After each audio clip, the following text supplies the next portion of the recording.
Golf Central on YouTube is brought to you by the new Chrome Tour golf ball from Callaway. The race to the CME Globe champion will be crowned at Tiburon Golf Club in Naples, Florida. They'll tee it up starting on Thursday. Amy Yang is the defending champion after a surprising win last year. Just 60 players in the field. How about this winner's check? A record $4 million. We are 2 days away from the start of play, and we'll head down to Naples and join Amy Rogers. She is on top of everything that's going on with the LPGA Tour. A lot of storylines, but after her win at the Onega last week, it seems like there's none bigger than that of Nelly Korda, Amy.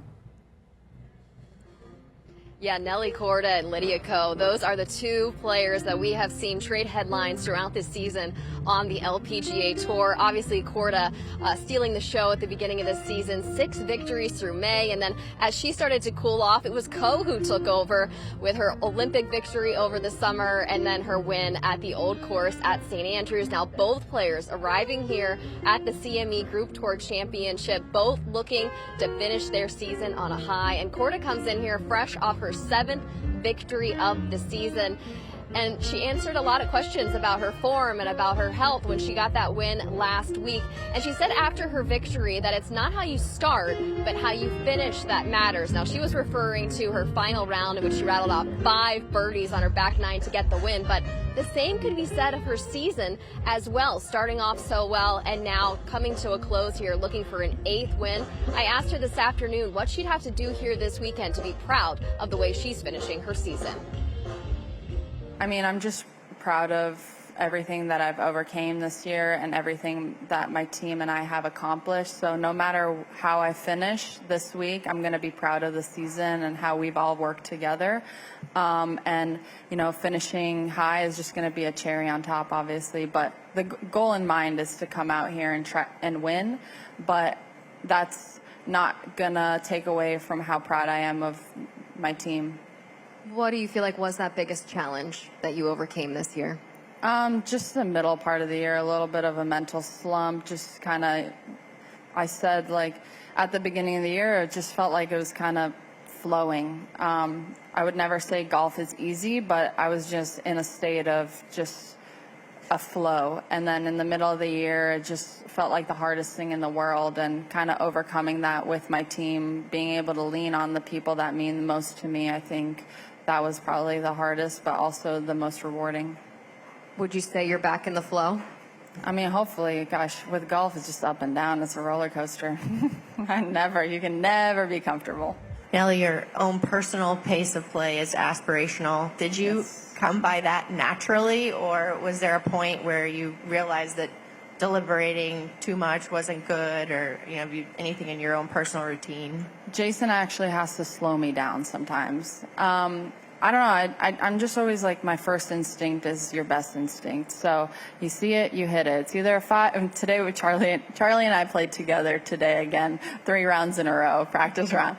And she was talking. It's like it's either a 5 or a 6. Like, you got 2 options, right? I mean, it's either winds off your right, winds off your left, winds into, winds down. Like, you can't. It's just, people just try to overcomplicate it. And I always say, like, your first instinct is your best instinct, I would say, and just be ready when it's your turn. And then you were talking about, when you got out of the flow, was there anything that someone on your team said that really resonated, that you kind of play over in the back of your mind mentally to help you get out of that? Yeah, I mean, I have such an amazing family and such an amazing support system outside my family. The people that are on my team are like my family, and just having them all there for me, and just realizing that it's not a race, it's a marathon, and you're going to go through ups and downs, and that's just life, and life is going to throw you curveballs, but you got to dodge them sometimes as well, or sometimes they just got to hit you and you got to dust yourself off and get back up again. And just one more, if I could. I know you plan to play in a few more extra events. Mm-hmm. You hadn't gotten injured. Yeah. What is an ideal number for you? You think of events that you'd like to play each year that is reasonable for your health as well? Yeah. I like to float around the 20 number, 22, around there. I mean, that's kind of my sweet spot. I don't like to play over 3 weeks in a row. So just making sure that I do take time off for my body, my mind as well is really important. But I haven't hit it in the past 3 years, but around over 20, just over 20. And nobody has 7 wins on their bingo card for a one season, but did you ever have one season with 7 wins on your LPGA Tour career bingo card? No, honestly, it's been a crazy year. I'm grateful for all of it. I'm grateful for the highs. I'm grateful for the lows.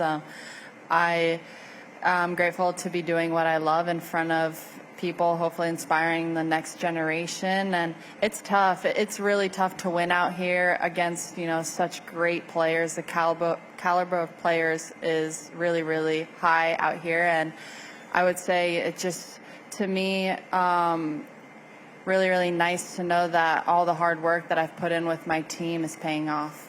Well, Korda now back in the flow. She will be the one to beat here at the CME Group Tour Championship. And she returns here to a place where she's had a lot of success as well, come close in years past. 3 top 10s here at Tiburon Golf Club in her last 3 appearances. Now, while Korda says success often came easy for her this season, Ko said just the opposite, saying that it was quite a challenge throughout this year, and she really just feels like her game peaked at the right moments to get those victories throughout the year. And I asked her this afternoon if she feels like her game is in a place to be able to peak again once more here at the season finale.